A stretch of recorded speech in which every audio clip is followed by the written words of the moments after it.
Primeiro, porque naquele momento que nós iniciamos, o Brasil ainda tinha uma imensa dificuldade, tanto no que se refere ao problema das suas contas públicas, quanto ao que se refere à inflação, que tinha chegado a 12%. E também pelo fato de que a gente ainda tinha uma dívida grande com o Fundo Monetário, quando o governo Lula começou. Quando a gente conquista todas as condições para que a gente possa colocar o investimento na ordem do dia, gerar mais emprego e colocar o programa de aceleração do crescimento, no segundo período do governo Lula. E aí, a gente tinha uma taxa de crescimento do produto interno bruto em torno de 3,5%, 4%. Agora não. Agora o Brasil está crescendo, né? Nós calculamos para fazer o PAC 2, que são 955 bilhões de reais, ou seja, quase 1 trilhão. Nós estamos fazendo um cálculo até conservador, uma taxa de crescimento da economia de 5,5%, né? Uma avaliação da taxa de inflação entre 4,5% e 5%, e uma tendência decrescente do endividamento público, chegando no final de 14% com 28%. Fazendo todos esses cálculos, é consistente o gasto que eu apresento, ou seja, é possível garantir e assegurar que dá para fazer 500 UPAs, dá para fazer um investimento, né, de quase 45 bilhões de reais em água tratada, esgoto, drenagem. Olha, o governo conseguiu dar um passo grande no que se refere à melhoria, né, dos índices do IDEB, né? Sobretudo pelo seguinte, nós tivemos um período, tanto no que se refere à educação, quanto no que se refere à infraestrutura, sem investimento. Para você ter uma ideia, esse processo é um processo que começa, por exemplo, com uma proibição de investir em escolas técnicas. Você veja que o governo federal não podia fazer escolas técnicas no Brasil porque tinha uma condição feita por uma lei de 1998 que dizia o seguinte: só pode investir em escola técnica se a prefeitura ou o Estado garantir o custeio. Quando nós voltamos a investir em escolas técnicas, nós fizemos 214 escolas técnicas. Mas hoje o país enfrenta uma escassez de mão de obra. Em um século, até 2003, tinham sido feitas 140. Nós vamos deixar o governo tendo feito 214. Eu acho que o BNDES teve um papel importantíssimo. Quando veio o choque de crédito, você deve se lembrar, sumiu o crédito no Brasil. Ao invés das empresas brasileiras quebrarem, elas não quebraram dessa vez. Nem tampouco o governo federal quebrou. Nós saímos da crise, fomos os últimos a entrar, o primeiro a sair. Um dos motivos foi o BNDES. Nós capitalizamos o BNDES com 180 bilhões de reais. Um país que não reage à crise, a garantir os empregos, né, nós não fizemos só isso com o BNDES, né, nós reduzimos impostos. Acho que o BNDES tem uma taxa de inadimplência muito pequena, de 0,2%. Nós acreditamos na força da iniciativa privada no Brasil. Só não achamos que o Estado, por isso, não tem de estar presente dando as condições para investimento. Então eu vou te falar uma coisa. No Brasil hoje, nós temos crédito de longo prazo graças ao BNDES. Sabe qual foi uma das maiores dificuldades para me fazer o programa de aceleração do crescimento? É que crédito de longo prazo no Brasil era 5 anos. 5 anos você não faz hidrelétrica, você não transpõe, você não faz transposição do Rio São Francisco, você não constrói gasoduto, você não faz grandes obras que o Brasil precisa para poder garantir que nós continuemos gerando os 14 milhões de empregos, mais de 14, nós vamos chegar a 15 milhões. Nós enviamos várias reformas ao Congresso. Há um problema seríssimo, eu acho que vocês também sabem disso, que é o fato que sempre que você quer fazer uma reforma tributária, coloca-se em cima da mesa a questão dos recursos entre os estados, a União e os municípios. Tem muito estado que não quer perder. Então, há uma dificuldade de fazer reforma, mas eu quero dizer que o governo Lula tentou, e algumas nós fizemos. Eu vou dar exemplo.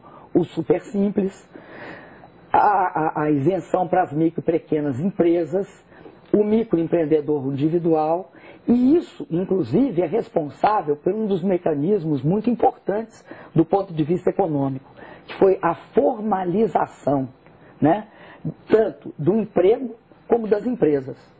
Eu vou fazer uma reforma tributária porque eu acho que eu tenho de colocar isso como prioridade. Primeiro, porque se não reduzir imposto de investimento, o país não ganha em competitividade. Segundo, porque também tem de diminuir a distorção com a tributação que existe sobre folha de salários.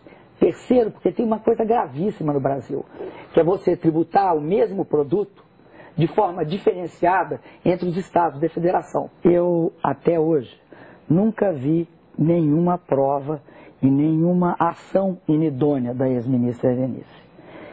Isso não significa que, em havendo denúncias, elas não tenham de ser apuradas, e eu acredito que ninguém está acima da suspeita. Eu posso te dizer assim com absoluta franqueza, eu nunca aceitei nem nomeação de parentes, nem nomeação por critérios de amizade. Eu quero que se apure qual é o nível de responsabilidade da ex-ministra Helenice em relação a esses fatos. Porque também resta ser provado que ela tem responsabilidade. É muito perigoso a gente ficar condenando as pessoas sem ter provas. Daí a fazer qualquer ilação com a minha campanha é que são outras, né, vamos dizer, outros 500. Eu acho que nós temos uma grande vantagem no Brasil. Nós temos a chamada janela demográfica. Nessa janela demográfica, o Brasil hoje tem mais jovens em idade de trabalhar do que a chamada população dependente, crianças e idosos. Mas a população está envelhecendo.